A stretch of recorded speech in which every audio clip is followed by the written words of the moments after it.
श्री शिवाय नमस्तु। शिव महापुराण की कथा जिसके घर में चल रही है, जिसके टीवियों पर चल रही है, जिसके फेसबुक यूट्यूब पर चल रही है, जिसके मोबाइलों में चल रही है, घर में भले 5 मिनट शिव महापुराण की कथा चले, पर प्रतिदिन अपने मोबाइल को चालू कर 5 मिनट शिव पुराण चालू कर छोड़ दिया। घर में टीवियों पर अगर कथा आए तो भले सुनो चाहे नहीं सुनो, 5-10 मिनट उस टीवी को चालू कर छोड़ा करो, जिससे वो शिव महापुराण के शब्द हमारे घर के वातावरण को शुद्ध करें। शिव पुराण तो वही की वही है, केवल एक उद्देश्य पकड़ा जाता है, जैसे तर्पण, जैसे नवग्रह, जैसे मंदोदरी। जिससे ये मंदोदरी शिव पुराण रखने का कारण केवल एक है कि राष्ट्रीय स्वयंसेवक संघ RSS मंदसौर जिले के अंतर्गत छोटी छोटी लड़कियां, बेटियां देह व्यापार करती हैं। उस देह व्यापार को रोकने के लिए और उस देह व्यापार को रोककर उन बेटियों को पढ़ाना, लिखाना और उनको अच्छी परवरिश देकर उनका घर बसाने के लिए ये पावन मंदोदरी शिव महापुराण की कथा रखी है, जिसका नाम मंदोदरी रखा। वो मंदोदरी माता के नाम से, एक सती के नाम से, एक शिव भक्त मंदोदरी के नाम से कम उस क्षेत्र की बेटियां सुधर सके, उस क्षेत्र की बेटियां व्यापार, ये देह का व्यापार छोड़ सके और अपने जीवन को धन्य बनाएं और अपने इस अनमोल जीवन को पहचाने की कितनी मुश्किल से ये मनुष्य की देह मिलती है। मेरा निवेदन है, जितने श्रोता भाई बहन कथा सुन रहे हैं, मंदोदरी शिव महापुराण की कथा को जरूर सुनना कि मंदोदरी के जीवन में कितने पड़ाव पड़े, कितना दुख आया, कितना कष्ट आया, कैसी जिंदगी जी, और उस कथा के माध्यम से उन बेटियों को वापस अपने घर लेकर आना, उन बेटियों को सत्मार्ग बताना।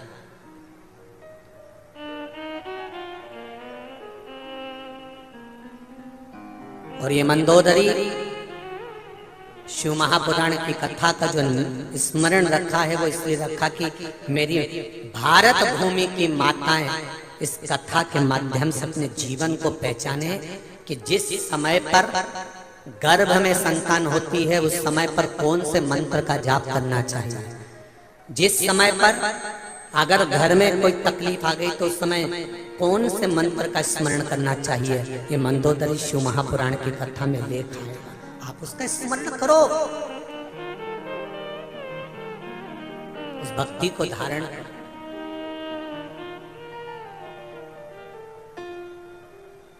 अपनी जिंदगी मस्त होकर अलमस्त, दुख आए, विश्वास उस बच्चे जैसा होना कि मुस्कुरा रहा है, दुख में भी आपके चेहरे पर प्रसन्नता होना चाहिए कि मेरा महाकाल, मेरा राज राजेश्वर मेरे साथ खड़ा हुआ है, मेरा महादेव मेरे साथ है, मुझे चिंता नहीं, मुझे टेंशन नहीं, वो मुझे संभालेगा, वो मुझे संभालेगा।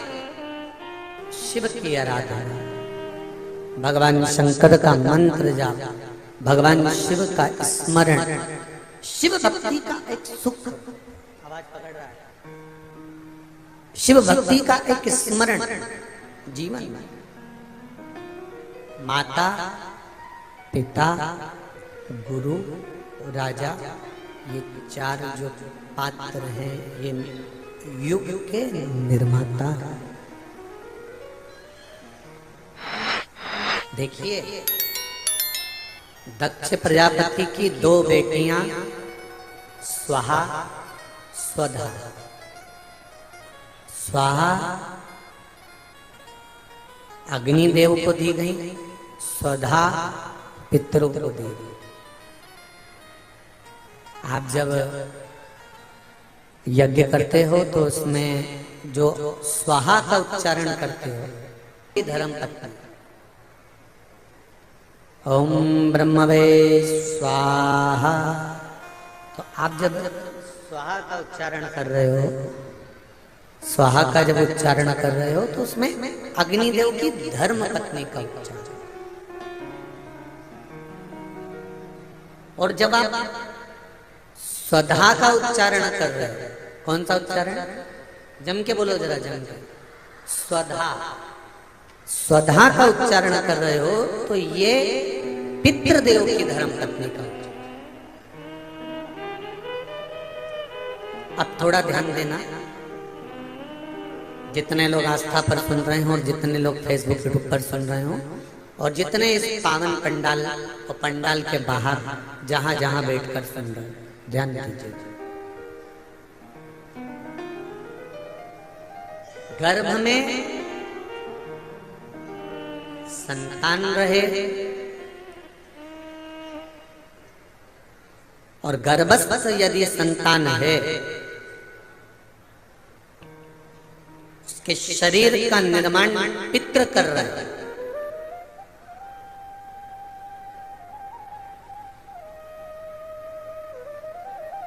और शरीर में जो आत्मा है, उस आत्मा के बल पर उस शरीर को स्वस्थ रखने का निर्माण स्वधा कर। थोड़ा ध्यान दीजिएगा माताएं विशेष रूप से, और मेरे भाई लोग भी बहुत ध्यान से।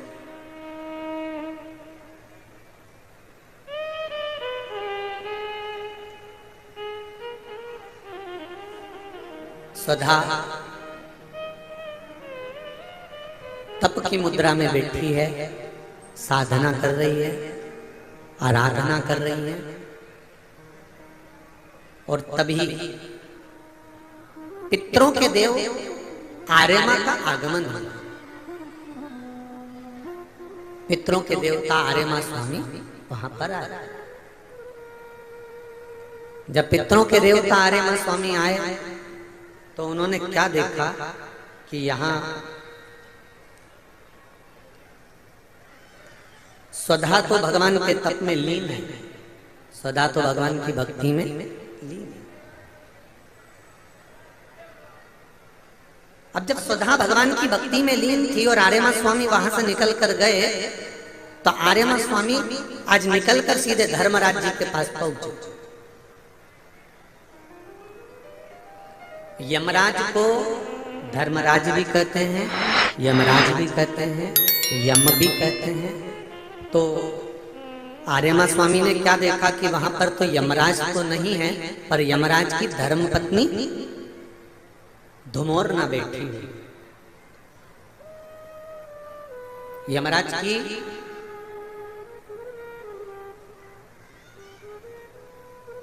तेईस धर्म पत्नियां थी, जिसमें से एक का नाम धुमोरना था, जो यमराज की प्रिय थी।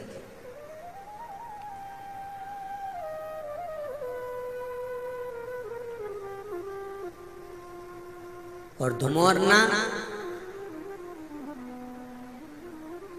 जिसको हमारे यहाँ पर युद्ध के मैदान में जब आपस में युद्ध होता है, लड़ाई होती है एक दूसरे से, जब युद्ध होता है और युद्ध में किसी को मारा जाता है तो मारना नहीं कहते उसको, काटना नहीं कहते उसको कहते वध। धुमोरना का एक नाम वध भी है।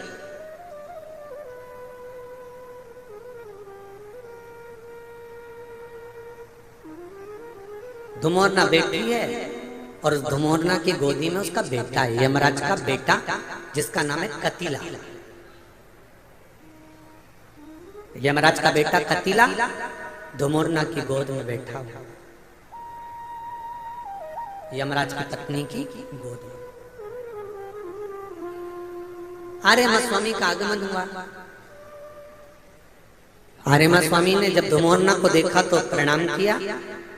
माताजी आप यहाँ पर हो, केवल एक निवेदन है आपसे। धुमोरना ने पूछा, बोलिए आर्यमा जी कैसे आना हुआ? आर्यमा स्वामी, आर्यमा स्वामी कहते हैं मुझे बस केवल जो स्वधा माता तप कर रही हैं, उन तप करती हुई माता के पास आपको जाना और केवल पूछना है कि आप तप क्यों कर रही हो।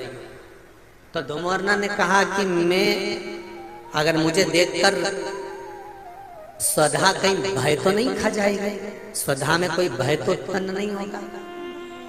थोड़ा ध्यान देना कथा पर विशेष। हमारे यहाँ पर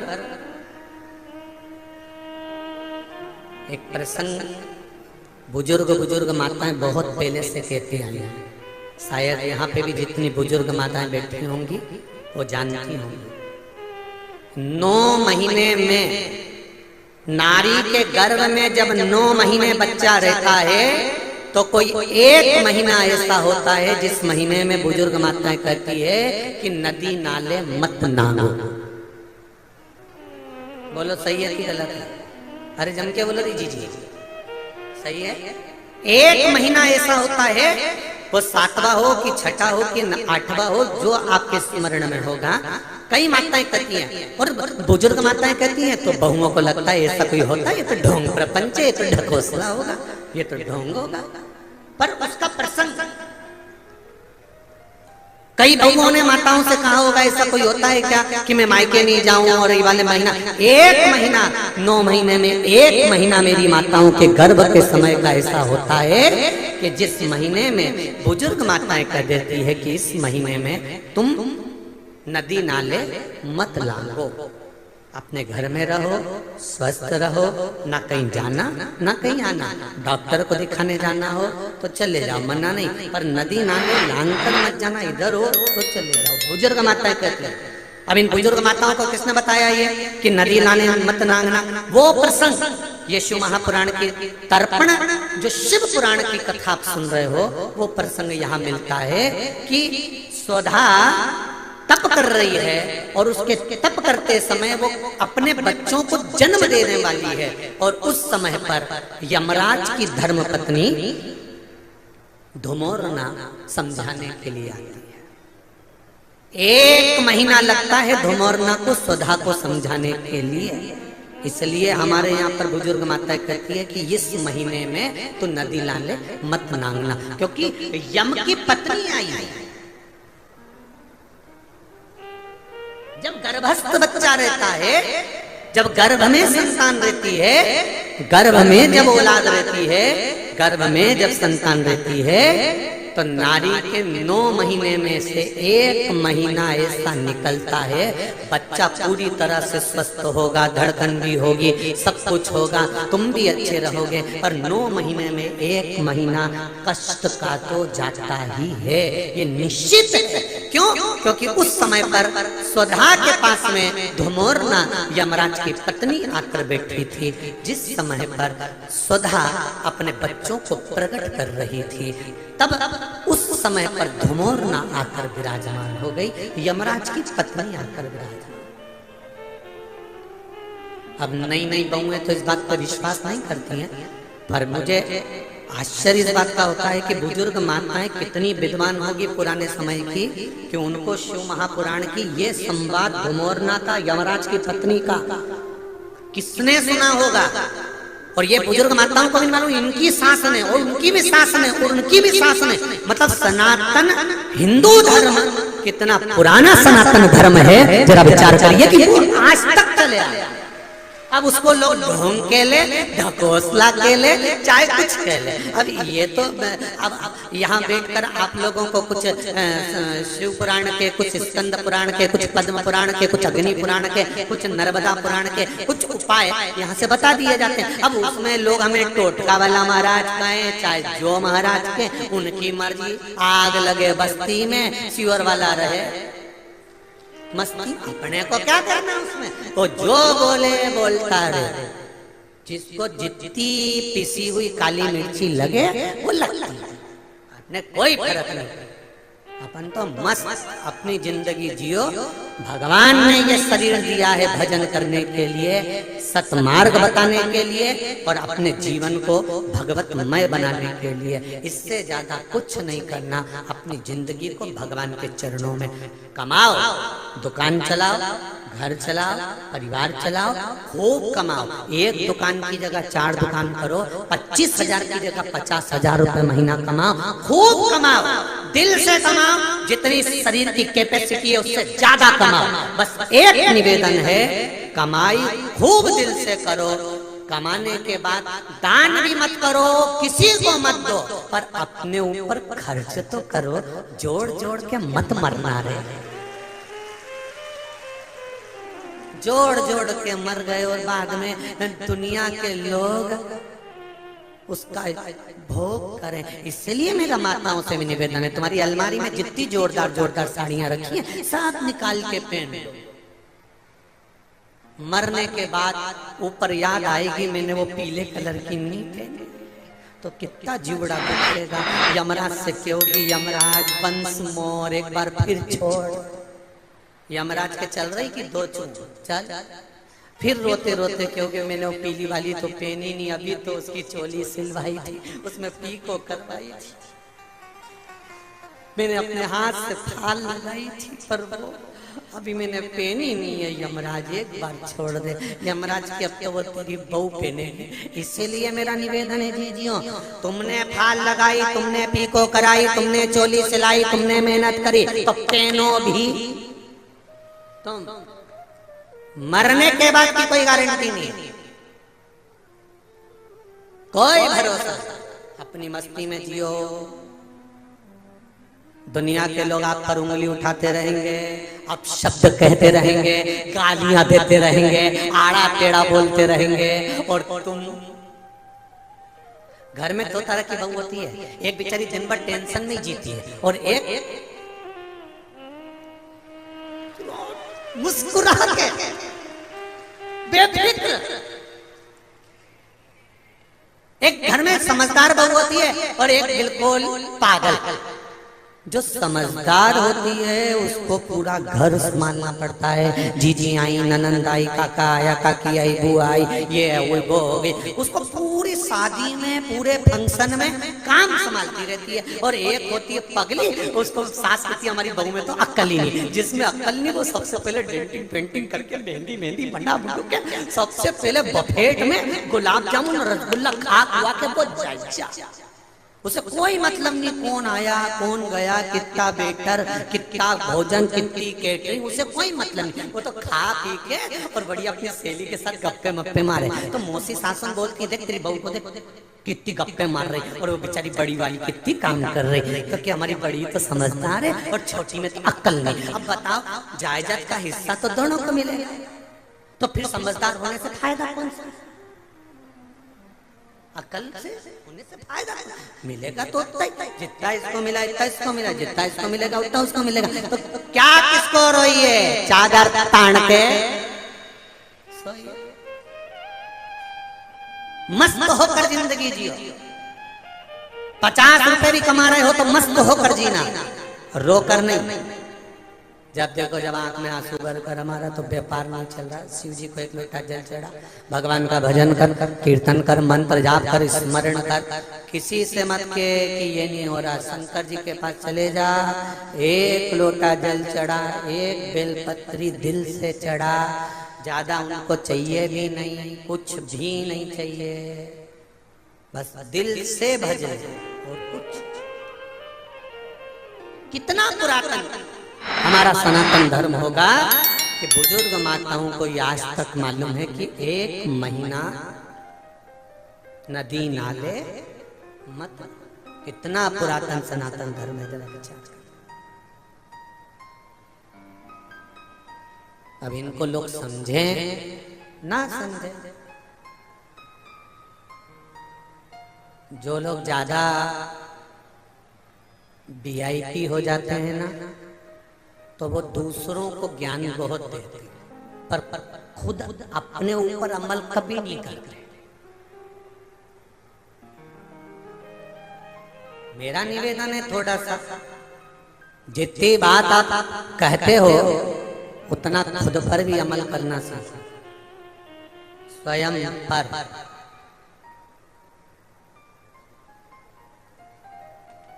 खुद पर कह दिया बहुत कुछ, बखान कर दिया बहुत बहुत कह दिया, खुद पर थोड़ा सा भी लेकर नहीं आए तो वो जीवन बेकार। धुमोर न पहुंची स्वधा के पास में, 1 महीने तक धुमोरना ने स्वधा को समझाया, पूछा क्या बात है, समझ में आया, तब धुमोरना वापिस यमराज के पास पहुंच गई। अरे मां स्वामी फिर धुमोरना के पास आए,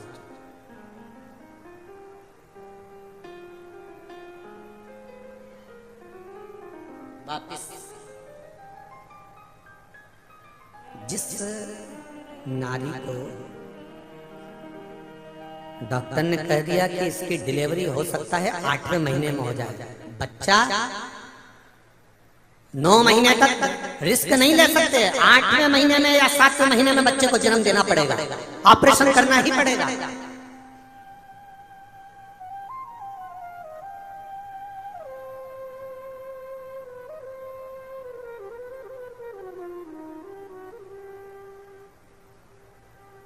तब केवल एक बेलपत्री पर रखा हुआ एक चावल का दाना नारी का हाथ का स्पर्श कराकर स्वधा माता का नाम लेकर अशोक सुंदरी की जगह मालूम है सबको, अशोक सुंदरी वाली जगह पर केवल चढ़वा दीजिए, वो बच्चा पूर्ण तरह से 90 महीने में ही जन्म लेगा, 8वें में नहीं, और स्वस्थ, उसकी स्वस्थता रहे। क्या नाम लेना है? नाम बोलो पहले, जम के बोलिए जरा। आप लोगों से इसलिए बुलवाना है कि आप भूल ना जाओ। फिर से बोले एक बार, स्वधा, स्वधा का स्मरण। स्त्री, नारी और पुरुष, चाहे बेटे हो चाहे बेटियां हो, नारी हो पुरुष हो, ये उदर से जुड़ा हुआ हरनिया, उदर से जुड़ी हुई पथरी, या जो भी एक पत्र आए हैं, पत्र बहुत सारे आए हैं, पर समय निकलता है इसलिए इस पत्र को हम लोग नहीं पढ़ रहे। पत्र इधर भी है, इधर भी है, बहुत सारे हैं, पर और लोगों ने लिखा बड़ा सुंदर सुंदर है। इसमें आया है कि एक बच्चे के 5 पथरी है और पथरी की गांठ पड़ गई, वो भी किडनी लीवर के पास। तो जिसने पत्र लिखा है वो स्मरण में, चाहे पुरुष हो चाहे स्त्री हो, चाहे बेटे हो चाहे बेटियां, अगर उदर से जुड़ा हुआ कोई भी प्रॉब्लम है तो स्वधा का नाम स्मरण और शिव जी पे चढ़ाई गई एक दुर्वा, एक बेलपत्र या एक चावल का दाना और जल, ये बहुत फल देने वाला, बहुत। स्वधा, फिर से नाम बोलिए एक बार, स्वधा, स्वधा का महाराज धुमौरना के पास में वापिस आर्यमा स्वामी पहुंच गए, और आर्यमा स्वामी जब धुमौरना के पास पहुंचे, धुमौरना अपने बेटे कतीला को लेकर बैठी थी। कतीला का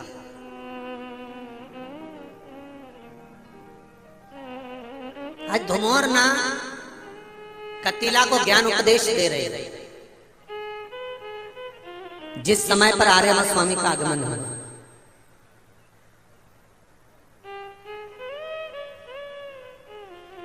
गलती थोड़ी सी होती है और भोगना बहुत पड़ता है। एक छोटा सा संवाद का स्मरण करें। आपको गुस्सा आया, आपको क्रोध आया, अगर आपने क्रोध पर संयम कर लिया तो ठीक है,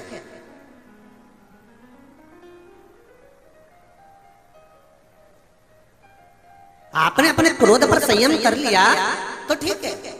किसी ने कुछ कह दिया, तुम्हें गुस्सा आ गया, तुम्हें क्रोध आ गया, तुमने चक्कू उठाया, तलवार उठाई, बंदूक उठाई, और तो कितनी देर लगी? मात्र 5 मिनट लगे, तलवार घोंप दी, चक्कू मार दिया।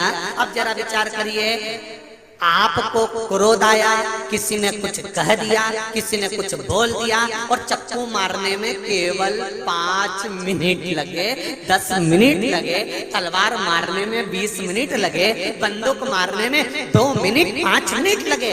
पर जरा विचार करिए, बंदूक की गोली तो लग गई, तलवार भी लग गई, चक्कू भी लग गया, पर भोगना कितना पड़ेगा? थोड़ी सी देर के क्रोध में 10 मिनट में सारा काम हो गया। अब 10 मिनट का क्रोध तुमसे पाप करा दिया। अब वो 10 मिनट के पाप को 10 साल 20 साल 25 साल भोगो।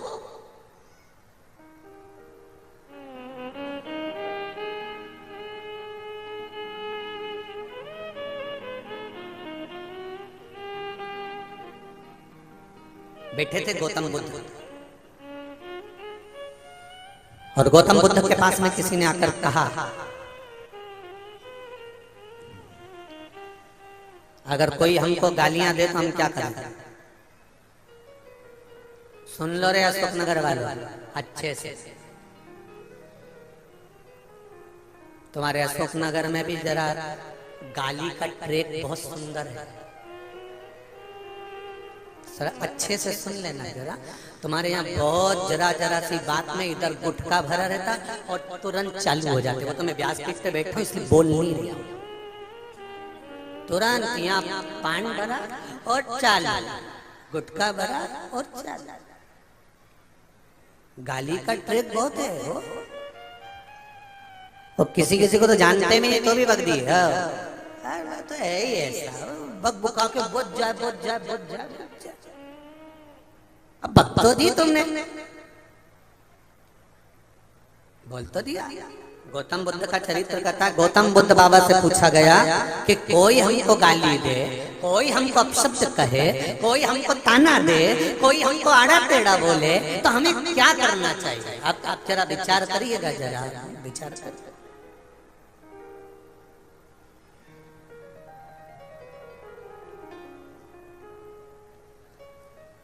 हमने एक बात कही थी कल की कथा में कि पतंग और नाम जितना ऊंचा जाता है काटने वालों की संख्या बढ़ जाती है। पतंग जितनी ऊंची जाएगी काटने वाले ढेर इकट्ठे हो जाएंगे, जान दे अभी काटता हूं। नाम जितना ऊंचा होगा उतना काटने वालों की संख्या बढ़ जाएगी। आज जितनी उन्नति की सीढ़ी पर चढ़ते जाओगे उतना पांव खींचने वालों की संख्या बढ़ती जाएगी, क्योंकि ऊंच निवास नीच करतूती देख न सकई पराई विभूति। ऊंचे ऊंचे सिंहासन पर बैठ गए, ऊंचे ऊंचे अवधे पर बैठ गए, ऊंचे ऊंचे पद पर बैठ गए, और वहां बैठकर भी कोई आगे बढ़ रहा है तो उसको नीचे गिराने का सोचने बैठ गए। इतनी ऊंची पोस्ट पर बैठने के बाद कहां पद, प्रतिष्ठा, नाम। गौतम बुद्ध से पूछा गया, बताओ कोई गाली दे तो क्या क्या, कोई अपशब्द कहे तो क्या क्या? सुन लो जरा अच्छे से। गौतम बुद्ध बाबा कहते हैं किसी पेड़ के नीचे बैठे थे, ऊपर से डाली टूट के नीचे गिर गई, तुम पेड़ का क्या बिगाड़ लोगे? सुन लो रे अशोक नगर वालों जरा अच्छे से, बहुत सावधानी से सुनना। भले तुम अगली बार मत बुलाना, पर सुन तो लो दिल से, और नहीं बुलाओगे तो क्या हुआ? अशोक नगर तो हमने देख लिया कि यहीं से सिरोन से होते आना, तो हम तो कभी भी भग जाएंगे, हमारा क्या टेंशन। तुम अच्छे से सुन लो, और अपने सांसद महोदय तो हैं, उसमें कोई दिक्कत वाली बात नहीं है। कथा कभी भी कह देंगे सांसद जी कथा, सांसद जी बोले मंडी है, चलो उसमें क्या, उसमें कोई विशेष दिक्कत वाला कोई क्रम नहीं है। परंतु ध्यान से सुनना, गौतम बुद्ध से किसी ने पूछा कि कोई हमें गाली दे, कोई हमें अपशब्द कहे, कोई हमें ताने दे, कोई हमारे लिए आड़ा टेढ़ा बोले, हमें क्या करना है? गौतम बुद्ध ने कहा पेड़ के नीचे से निकल रहे थे, और पेड़ के नीचे से निकलते निकलते डाली टूट कर तुम्हारे ऊपर गिर गई, तो तुम क्या करोगे वो बताओ? तो उसने कहा क्या करेंगे, डाली को एक साइड पटक के घर चले जाएंगे। तो बस गौतम बुद्ध कर रहा है, कोई आड़ा टेढ़ा बोले तो समझ लो इसके पेड़ की डाली टूट के नीचे गिरी है, इसको कोई अपने वापिस झगड़ा करने थोड़ी ना जाएंगे। इसलिए भगवान का भजन करो और अपने घर जा, आग लगे बस्ती में और अपन रहो, उसको बकने दो, उसको आड़ा टेढ़ा बोलने दो, वो जितना बोलेगा बोलता रहे। तुम घर में प्रैक्टिकल करके देखना, जब सास खूब गाली दे, खूब, मेरा बहुओं से निवेदन है, वो गाली दे तुम आंख में सुरमा लगा, पेंसिल से लाइन खींचना और फिर डब्बा भरना, फिर इधर नीली, इधर कत्थई, इधर मार और भर के और बढ़िया पल्लू वल्लू में पटरी मटरी लेके और सास के साथ जाके ऐसा कर। इतने में तो सास सोचे कि गजब की आई है, गजब की है ये गुना वाली, तो गजब की, गजब क्या होगा? वो बोले बोलने दो, वो बके बकने दो, अरे वो कहे कहने दो, उसके कहने से कुछ नहीं होगा। हमारी अम्मा कहती थी कौवा के कोसने से पाड़ा नहीं मरता। तुम्हारे यहाँ कोई कहावत हो तो हमको लिख के भेज देना, हम कल कथा में बोल देंगे। कौवा के कोसने से पाड़ा नहीं मरता, किसी के अपशब्द बोलने से, आड़ा टेढ़ा बोलने से, ताने देने से किसी का कुछ नहीं बिगड़ता। बस इस आत्मा से किसी का दिल मत दुखाओ, किसी के लिए आड़ा टेढ़ा मत बोलो, किसी के हृदय को ठेस ना पहुंचे, मस्ती में जिंदगी जियो। हम पहले भी कहे दुख बहुत है, शंकर जी के मंदिर में जाओ प्रणाम करो। बहुत ज्यादा दुखी हो शिव मंदिर में थोड़ी स्माइल दो। शंकर जी को भी पार्वती जी बोलेगी इतना दुखी है, उसके बाद भी मंदिर में मुस्कुरा कर आती है। शंकर जी कहेंगे ये मेरे मंदिर में आकर मुस्कुराई है, इसलिए मैं इसको हमेशा मुस्कुराने का वर देता हूँ। ये फिर रोएगी नहीं कभी, मुस्कुरा सुधा।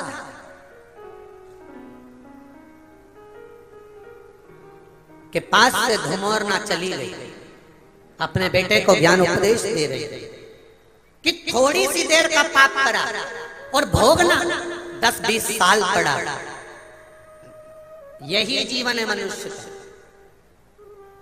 पाप थोड़ी सी देर का होता है और भोगना ना जाने कितनी योनियों में पड़ता है।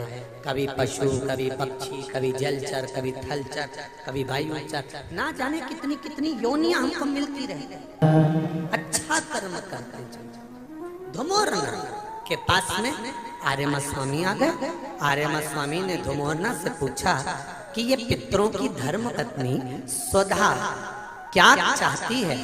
धुमोरना ने कहा उसके गर्भ से संतान प्रकट होने वाले हैं। 3 बेटियों का जन्म स्वधा के सम्मुख में होने वाला है और वो 3 बेटियां साधारण नहीं है पितरों की।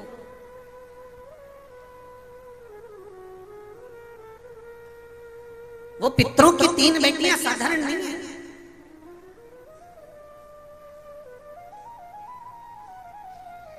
शिव महापुराण में वर्णन मिलता है, विदेश्वर संहिता में स्मरण मिलता है कि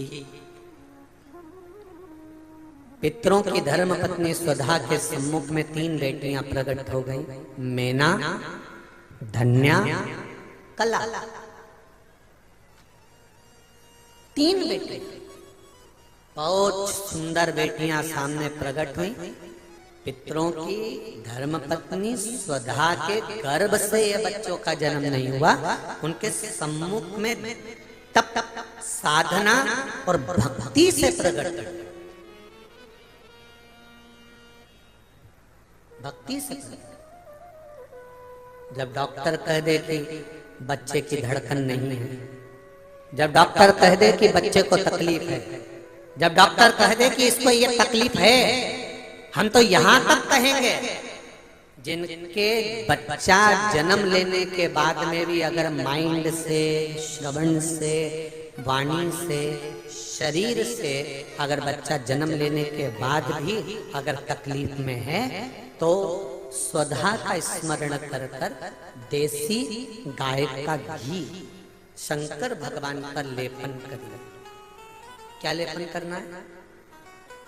देसी गाय, जर्सी गाय नहीं, देसी गाय का घी शिव जी पर सोमवार की अष्टमी के दिन लेपन करिए और लेपन कर कर उस घी को उंगली से उठा कर ले आइए जो बच्चा दृष्टि से, श्रवण से, वाणी से, शरीर से जन्म के बाद में तकलीफ में है और अवस्था उसकी छोटी है, अगर वो 10 साल के अंदर अंदर का है तो उस बच्चे की नाभि में वो घी थोड़ा सा कुनकुना कर कर ठंडा होने के बाद उसको डालिए और बच्चे की उस घृत से नैनों के पास, श्रवण शक्ति के पास थोड़ी थोड़ी मालिश करना सुधा माता के नाम से प्रारंभ करिए।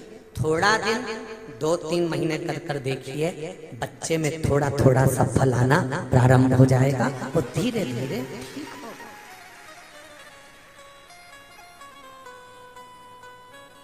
ये कुछ नाम शिव महापुराण के कुछ नामों का स्मरण करा करो। पहला है तुमरूका।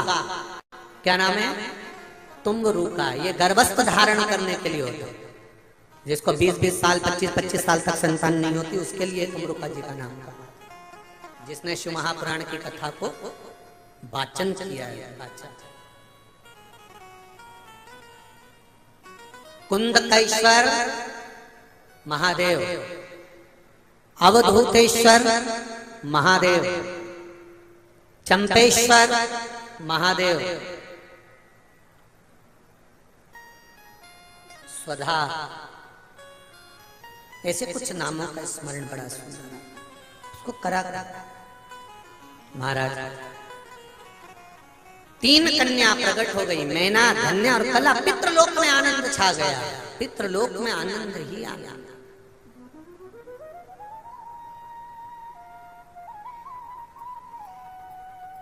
दक्ष प्रजापति के घर में बेटियां जन्म ली तो खूब नगाड़े, ढोल, बैंड बाजा बजाया गया, बड़ी प्रसन्नता हुई। हिमालय राज के घर में बेटी ने जन्म लिया, पार्वती ने, तो बड़ी प्रसन्नता हुई। जनक जी के घर में बेटी ने जन्म लिया, बड़े प्रसन्न हुए। वृषभानु जी के यहाँ राधा जी का जन्म हुआ, बड़े प्रसन्न हुए।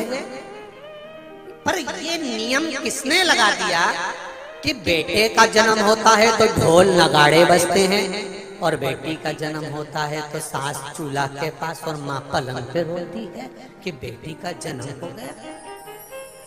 शास्त्र उठाकर देखिए, पुराने समय से बेटी के जन्म पर कितनी खुशियां मनाई जाती हैं, बेटी के जन्म पर कितना आनंद होता है। क्यों? क्योंकि बेटा एक कुल को तारता है और बेटी 2 कुल को तारती है, इसलिए बेटी के जीवन का खुशियां मनाना चाहिए। पर ना जाने कौन ने ऐसी अक्ल भर दी सब में, पता नहीं कौन ने ऐसी अकल दे दी कि बेटा जन्मे तो खुशियां मनाओ, खूब लड्डू, पेड़ा, गुलाब जामुन, बड़ा बड़ा लड्डू बना के भेजो। बहू को भी खूब हरी रात खिला, जापा का लड्डू, और लड़की हो जाए तो हॉस्पिटल से बच्चा जन्म लेता है और माँ जब हॉस्पिटल से आती है ना, सांस उतनी देर में उसके चेहरे से मालूम पड़ जाता है, वो नीवी बोलेगी तो मालूम पड़ जाएगा कि लड़का हुआ कि लड़की हुई। उसके हाथ की जो डोलची होती है ना दूध की, चाय की, वो केतली, वो हिलने से मालूम पड़ जाता है। जब ज्यादा हिले तो समझ लो लड़का हुआ, और जो धीमे हिले वो केतली हिलने से मालूम पड़ जाता है कि छोरी हुई। एकदम चुप केतली लेके चली जा रही है, फिर तो पूछो भी मत कि लड़का हुआ कि लड़की हुई, समझ केतली नहीं हिल रही। जब केतली ज्यादा हिले तो समझ लो कि लड़का।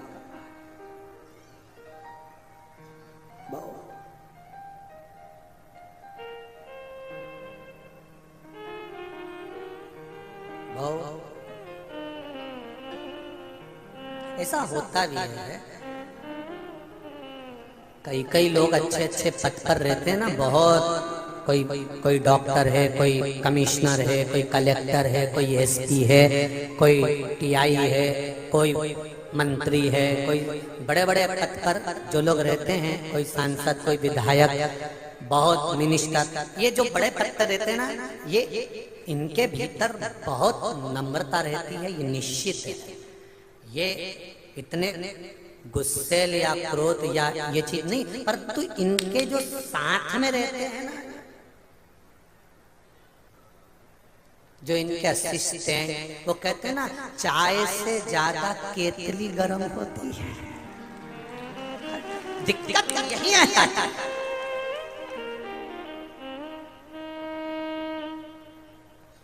वो बेचारा एसपी साहब तो कह रहे हैं कोई बात नहीं, निकलने दो, नहीं सीटी बजाई। वो बेचारा कह रहा है, एसपी साहब कह रहे, कलेक्टर साहब कह रहे, टीआई साहब कह रहे हैं, क्या कर रहा है? परंतु नहीं, तू तो रोक। वो कह रहे अब बेचारे मिनिस्टर, मंत्री, सांसद, विधायक, कलेक्टर, जो बड़े बड़े ओहदे पर बैठे रहते हैं, वो भी हृदय रखते हैं, दिल रखते हैं, नम्रता रखते हैं। ऐसा कोई मंत्री नहीं, ऐसा कोई सांसद या विधायक या कोई कलेक्टर या एसपी या डीएसपी या साधारण टीआई, ऐसा कोई नहीं जिसका दिल नहीं, वो भी नम्रता रखते हैं। पर वो तो कह भी देते, चलेगा, चलने दो थोड़ा बहुत, कोई बात नहीं। पर दिक्कत तो बहुत चाय से दिक्कत नहीं है, चिता केतली उसका कई बेचारे महाराज भी ऐसे रहते हैं, जो संत होते हैं, गुरु होते हैं, कथाकार होते हैं, बड़े बड़े मठाधीश पीठाधीश, बेचारे अच्छे रहते हैं, पर इनकी भी केतली गड़बड़ हो जाती है। साथ सुन ले दीना ना, केतली कभी कभी कभी हो जाए।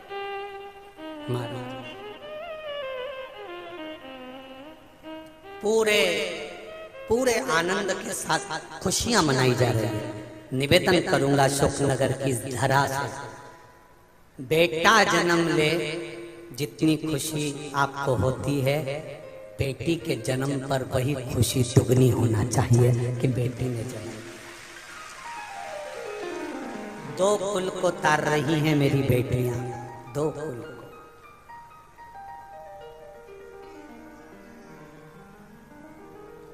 बहुत इनको जब मेहनत करते हुए देखते हैं, घर परिवार ऑफिस सब जगह पर जब मेहनत, एक साधारण सी बात है, पति ऑफिस से आता है और पत्नी ऑफिस से आती है।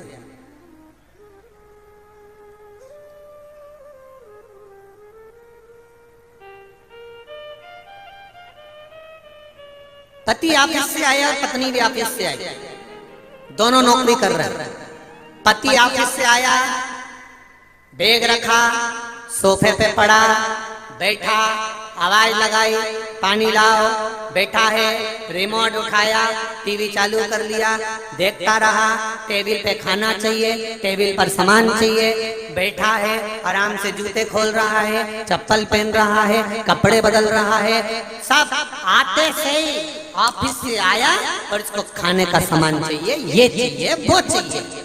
जितना तू थक कर ऑफिस से आया है, उतना ही थक कर वो भी तो ऑफिस से आई है, उसका भी तो स्मरण कर।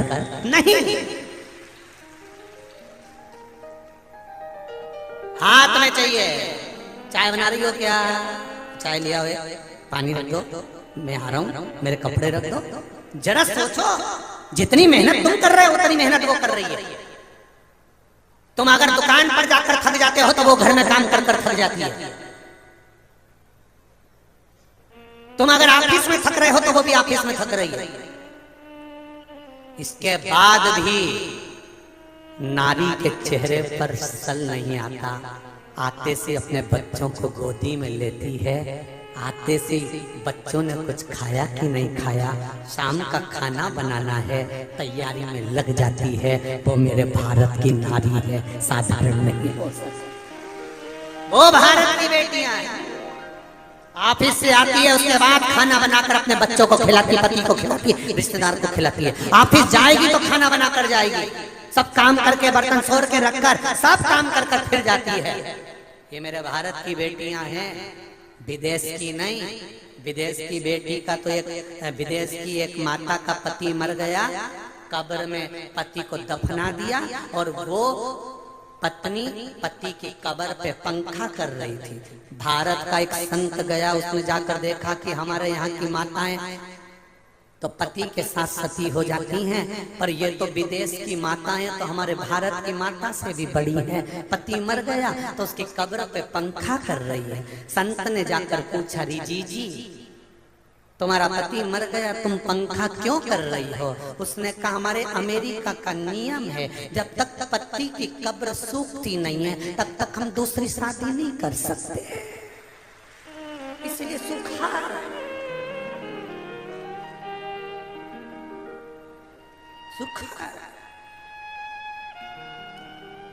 ये भारत की माँ है, ये भारत की माता है, ये गौरव है भारत की माताओं का, गौरव सुख है भारत की माता, आनंद वो झेलेगा जरूर। आपकी भरोसा, आपकी दृढ़ता, आपका विश्वास अगर दृढ़ी है, विश्वास पक्का है, तो वो झेलेगा। देखिए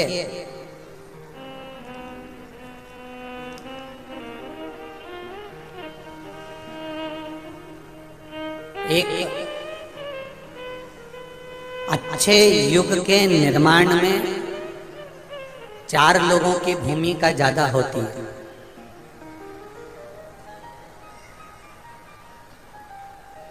अगर सत्य सनातन धर्म की ओर हम बढ़ रहे हैं, एक अच्छे युग का यदि हम निर्माण कर रहे हैं, और आपको पहले भी कथा में कहा, कलयुग नहीं चल रहा है। कौन सा युग चल रहा है? शिव युग। कौन सा युग चल रहा है? जम के बोलो जरा, शिव युग। कलयुग नहीं है, शिव युग है। आप जितना भगवान का भजन करोगे, आप जितना स्मरण करोगे, आप जितना शंकर जी का गुणगान करोगे, आप अपने नजदीक के शिव मंदिर में जितना जाओगे, प्रणाम करोगे, गुणगान करोगे, भजन करोगे, मेरा देव अधिदेव महादेव कहेगा किसी के पास जाने की जरूरत नहीं है। अगर तू मेरे मंदिर में आ रहा है तो तेरी सारी समस्या मेरी है और मैं उसको समाप्त कर दूंगा। एक अच्छे युग के निर्माण में 4 लोगों की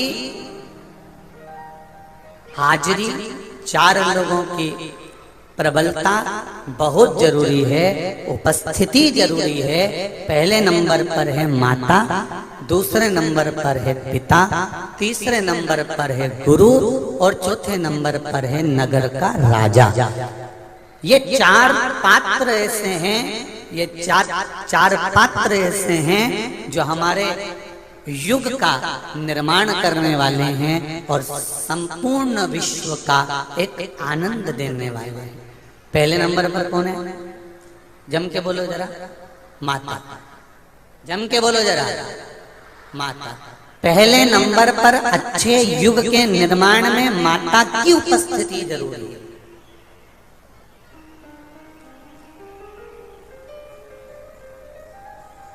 कई लोग कहते हैं गुरुजी पहले राम जी का जन्म हुआ, क्या आज के जमाने में राम जी का जन्म हो सकता है? हम कहते हैं बिल्कुल हो सकता है। उसमें दिक्कत क्या है? बस राम जी को पाने के लिए तुम्हें कौशल्या और तुम्हारे पिता को दशरथ बनना पड़ेगा, तो राम जैसी औलाद तुम्हारे घर में जन्म ले सकती है। कोई परेशानी नहीं।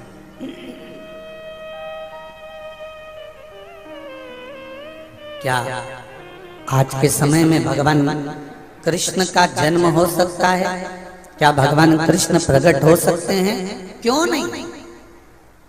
यशोदा आपको बनना है, नंद बाबा आपको बनना है, देवकी आपको बनना है, वसुदेव आपको बनना है। भगवान कृष्ण प्रकट हो जाए। रामकृष्ण परमहंस को जन्म देने वाली भी एक माँ थी। स्वामी विवेकानंद जी को जन्म देने वाली भी एक माँ थी। संत तुकाराम जी को जन्म देने वाली भी एक माँ थी। नामदेव जी को, मीरा जी को, कर्मा जी को जन्म देने वाली भी एक माँ थी। राम और कृष्ण को जन्म देने वाली भी एक माँ थी। सरदार वल्लभ पटेल को जन्म देने वाली भी एक माँ थी। और वो माँ अगर ठान ले कि मेरे गर्भ में जो बच्चा है वो सनातन धर्म को आगे बढ़ाने वाला होगा, माँ ये विचार कर ले कि मेरे गर्भ में जो बच्चा है वो राष्ट्र का हित करने वाला होगा, मेरे गर्भ में जो बच्चा है वो भगवत भजन करने वाला होगा, तो ये निश्चित है गर्भ से जो बच्चा होगा वो निश्चित भजन करने वाला है। ये माता का संकल्प होना चाहिए, ये माँ का संकल्प होना चाहिए।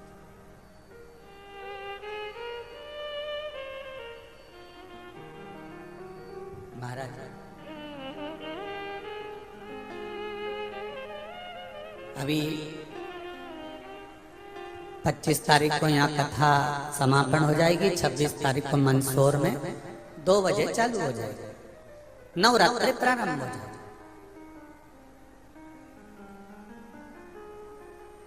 नवरात्रि का मतलब क्या होता है?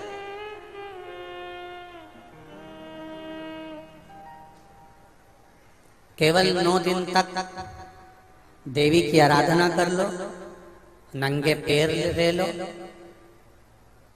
थोड़ा सा साबूदाना का फरियाल कर लो, मोरधन, चिप्स, पापड़ ये खा लो, या किसी देवी जी के मंदिर में जाकर नंगे पैर झंडा उठा के, ध्वजा उठा के, चुंदड़ी पकड़ के माता जी के मंदिर तक चले जाओ।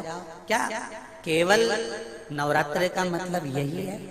या फिर कहीं गरबा हो रहा हो तो गरबे में चले जाओ? क्या नवरात्रि का मतलब केवल यही है? या घर में जोत लगा लो, नवरात्रि का मतलब यही है? घर में जवारे बो दो, नवरात्रि का मतलब क्या यही है? घट स्थापना कर दो, क्या नवरात्रि का मतलब केवल यही है? अगर नवरात्रि का मतलब जानना है तो आपके मन में एक विचार आना चाहिए कि ये नवरात्रि केवल घट स्थापना के लिए नहीं होती है, ये नवरात्रि हमारे भीतर एक नारी के सम्मान के लिए प्रकट होती है कि नारी का सम्मान कैसे होना चाहिए।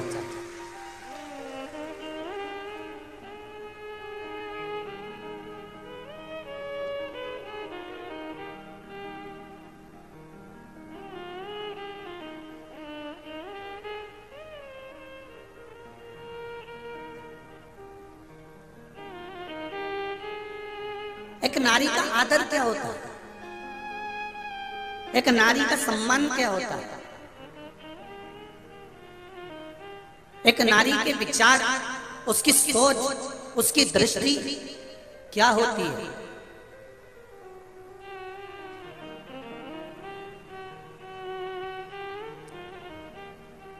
पिता और माता युग के निर्माता हैं ये चार, उसमें माता, पिता, गुरु और राजा। जो क्षेत्र का राजा होता है, नगर का राजा होता है, वो भी युग का निर्माता होता है कि वो अपने राज्य को धारण कर कर किस तरह से व्यवहार कर रहा है। माता अपने बच्चे को क्या सिखा रही है? क्या सिखा? आप में से कितनी माताएं हैं जिनके बच्चे रोज प्रणाम करते हैं, चरण छूते हैं? जरा हाथ उठाओ तो। देखा देखी में मत उठा देना जी हो, क्योंकि देखा देखी में तो काम बिगड़ जाता है। रख लो रख लो, देखा देखी में काम बिगड़ जाता है। कक्षा 8वीं का पेपर था, बच्चे एक के पीछे एक बैठे थे, लिखने के लिए प्रश्न आ गया कि दिल्ली की सबसे बड़ी मीनार का नाम लिखो। आगे वाले ने लिख दिया दिल्ली में कुतुब मीनार है। उसके पीछे जो बैठा था उसने आगे वाले की कॉपी में से नकल कर कर लिख दिया दिल्ली में कुतिया बीमार है। तो देखा देखी में काम बिगड़ जाता है। याद उसको भी था, उसको भी मालूम था कि दिल्ली में कुतुब मीनार है, पर उसने आगे वाले का देखने के चक्कर में अक्षर पूरा नहीं देख पाया, इसलिए लिख दिया दिल्ली में कुतिया बीमार। उसका ध्यान नहीं गया, भटक गया, दृष्टि नहीं पहुंची।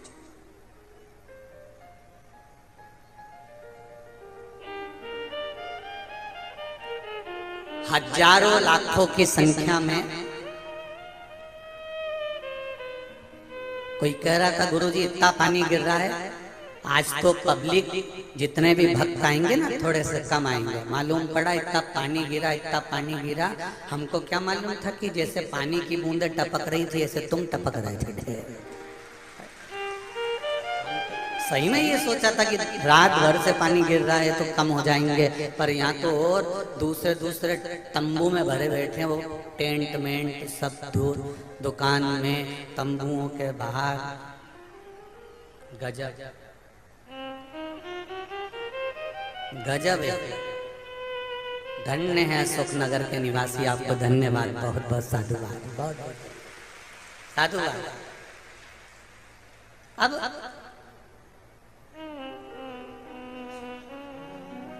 इतनी माताओं ने हाथ उठाया, सबने, किसी ने हाथ उठाया कि मेरे बेटा मुझे प्रणाम करता है, नमन करता है, दंडवत करता है, प्रणाम करता है। जितनी माताएं बैठी हैं इन सबसे निवेदन है, बांस जब तक गीला है इस बांस को नवा लो। बांस अगर सूख गया तो उसको नवाओगे तो वो टूट जाएगा। बच्चा जब तक छोटा है उसको झुकना सिखा दो, अगर झुकना सीख गया तो वो आगे बढ़ जाएगा, ये निश्चित है।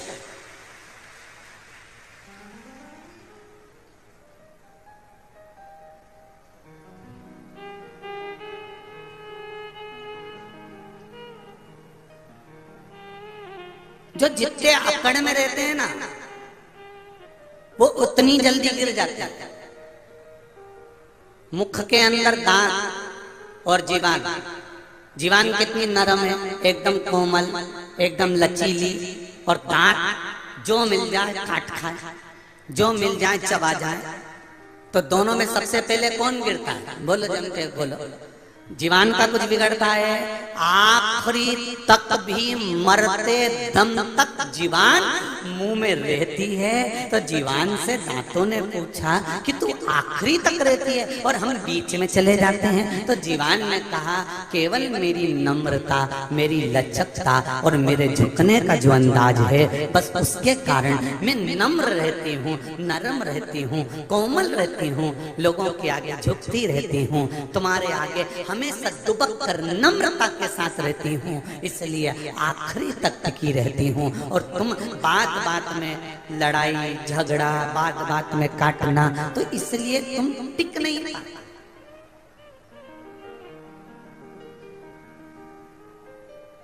बहुत कठिन, बहुत कठिन। एक प्रसंग पहले भी सुनाया, आज फिर सुना रहा।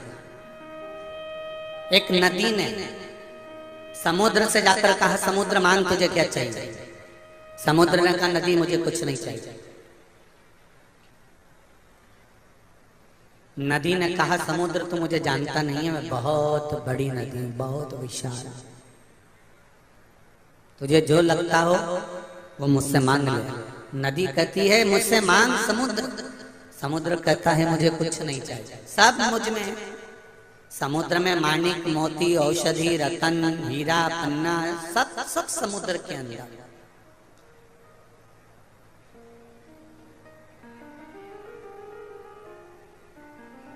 मांग, समुद्र मांग ले मुझसे। नदी बार बार समुद्र से कह रही है कि कुछ मांगो। समुद्र कहता है मेरे पास में सब कुछ है, लेना नहीं चाहता। नदी जिद पर अड़ गई कि तुझे कुछ ना कुछ मांगना पड़ेगा, मैं बड़ी विशाल नदी हूँ। समुद्र ने कहा नदी अगर तू देना चाहती है तो मुझे दुर्वा ला कर दे दे, हरी हरी घास, हरी हरी दूबा मुझे थोड़ी सी ला कर दे दे। नदी ने सिर पर हाथ रखकर कहा रे समुद्र तू भी मांग रहा है तो क्या मांग रहा है? हरी घास, हरी दूबा, क्या मांगा?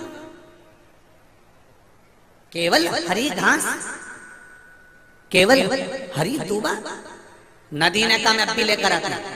नदी अपने पानी से घाट पर, किनारे पर जितनी घास लगी थी, जितनी दूबा लगी थी, नदी अपने जल से उस दूबा को तोड़ने लगी। जैसे ही नदी का जल दूबा पर जाता है, घास पर जाता है, घास नीचे झुक जाती है। नदी का पानी फिर जाता है, घास फिर झुक जाती है। नदी का पानी फिर जाता है, घास फिर झुक जाती है। और आखिरी में नदी समुद्र के पास आकर बोली, रे समुद्र, मैं तेरे लिए घास दूबा नहीं ला सकी। समुद्र ने कहा, नदी तुझ में तो क्या, किसी में सामर्थ्यता नहीं है कि झुकने वाले को उखाड़ सके। वो दूबा झुकती थी, इसलिए तो उखाड़ नहीं।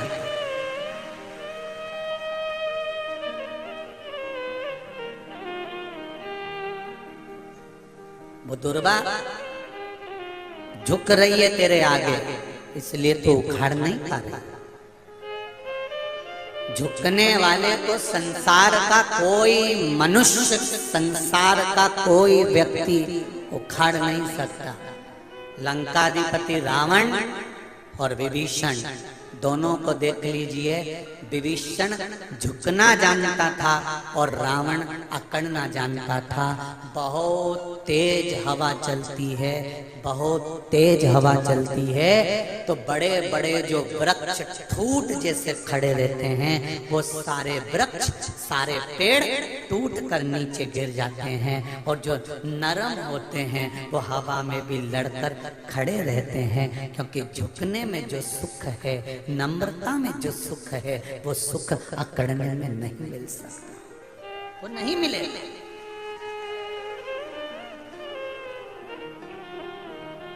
वो प्राप्त नहीं हो सकता। हम आज 5वां दिन हो गया यहाँ पर, और एक दिन पहले आए हैं, तो 6ठा दिन हो गया। यादव परिवार में माननीय सांसद जी के यहाँ पर हम रुके हुए हैं। हमने 6 दिन में, वैसे तो हम आदरणीय आप सांसद जी से भी पूछना, जैसा हमारा पहले का नियम है वैसा ही नियम है कि हम हमारे कक्ष से, हमारे कमरे से हम बाहर नहीं निकलते, ज्यादा किसी से मिलते नहीं। केवल कुछ मीडिया पत्रकार बंधु आए, उनसे मिलना हुआ, क्योंकि पत्रकार, मीडिया ये भी हमारे नूतन युग के निर्माता बनकर आगे बढ़ते हैं, इसलिए इन पत्रकारों के साथ भी मिलना जरूरी होता है। मीडिया और पत्रकार ये भी युग के निर्माता। हमने देखा 5 दिन में कि पूरा यादव परिवार, चाहे वो महेंद्र भैया हों, चाहे वो श्री कृष्ण पाल सिंह जी हों, सांसद महोदय, दोनों भैया लोगों की धर्म पत्नियां हों, बच्चे हों, हमने देखा बड़े भाव से। अगर इतने बड़े औहदे पर अगर व्यक्ति होता है तो उसके यहाँ भोजन बनाने के लिए सेविका या सेवक या भोजन बनाने वाला लगा रहता है। पर हमने देखा, हम 6 दिन से भोजन प्रसाद पा रहे हैं, तो या तो आदरणीय डॉक्टर कृष्णपाल सिंह जी की धर्मपत्नी, या महेंद्र भैया की धर्मपत्नी, या इनकी माता जी, या इनकी बहन, या इनकी भांजियां प्रसाद बना बना कर बड़े प्रेम से बाबा को जिमा रही हैं। ये इसमें ये नम्रता होती है।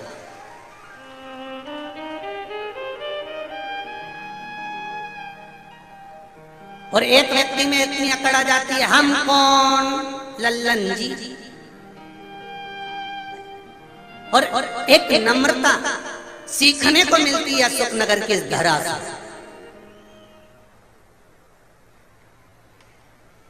एक नम्रता सीखने को मिलती है अशोकनगर के इस यादव परिवार से कि नम्रता किसको कहते, सहजता किसको कहते। हम कम से कम 5 बार 6 बार सांसद जी को बोल चुके, महेंद्र भैया को बोल चुके, हम बैठे हैं सोफे पर, कुर्सी पे, तो आप भी कुर्सी पर बैठ जाओ ना। नहीं बैठे तो नहीं बैठे। जितनी देर हम बैठे रहे उतनी देर वो नीचे ही बैठे रहे। ये नम्रता है। और फिर कहूंगा इस व्यासपीठ से, झुकने वाले को कोई उखाड़ नहीं सकता, ये निश्चित है, ये निश्चितता है। भगवान शंकर लंकाधिपति रावण को कह कहकर थक गए थे कि लंकेश तू थोड़ी सी नम्रता लेकर आ जा। लंकाधिपति लंकेश नम्रता नहीं ला सका, हमेशा अभिमान के शब्द शिव जी के सामने भी कह देता था। भगवान विष्णु ने, स्वयं ब्रह्मा जी ने, इंद्रदेव ने तुरंत भगवान शंकर से कहा कि ये तुम्हारा शिष्य है, ये तुम्हारा शिष्य है, इसको समझाओ, इसको समझाने का प्रयास करो। रावण को समझाओ। शंकर भगवान बोलते हैं मैं समझाने की मना नहीं है, मैं समझाने को तैयार हूँ, पर मैं रावण को जब जब बुलाता हूँ समझाने के लिए, रावण मुझे समझा के चला जाता। जब प्यारे भक्तों, आज के श्री शिव महापुराण कथा के अध्याय में हमारे पूज्य श्री पंडित प्रदीप जी मिश्रा ने जो भी उपाय बताए हैं, अगर आप इन उपायों को अपने जीवन में निरंतर करते हो तो आपको अवश्य ही लाभ प्राप्त होगा। तो भक्तों, इसी के साथ आज के श्री शिव महापुराण कथा के अध्याय को यही समाप्त करते हैं। मिलते हैं एक और नए अध्याय के साथ, तब तक के लिए हर हर महादेव। प्यारे भक्तों, अगर आपने अभी तक हमारे चैनल को सब्सक्राइब नहीं किया है तो प्लीज चैनल को सब्सक्राइब करके कमेंट बॉक्स में हर हर महादेव लिखकर अपनी हाजिरी भगवान शिव शंकर जी के चरणों में अवश्य लगाएं। और श्री शिव महापुराण कथा का भाग 2 देखने के लिए हमारे चैनल को सब्सक्राइब जरूर करें। तो भक्तों, मिलते हैं एक और नई कथा के साथ, तब तक के लिए हर हर महादेव।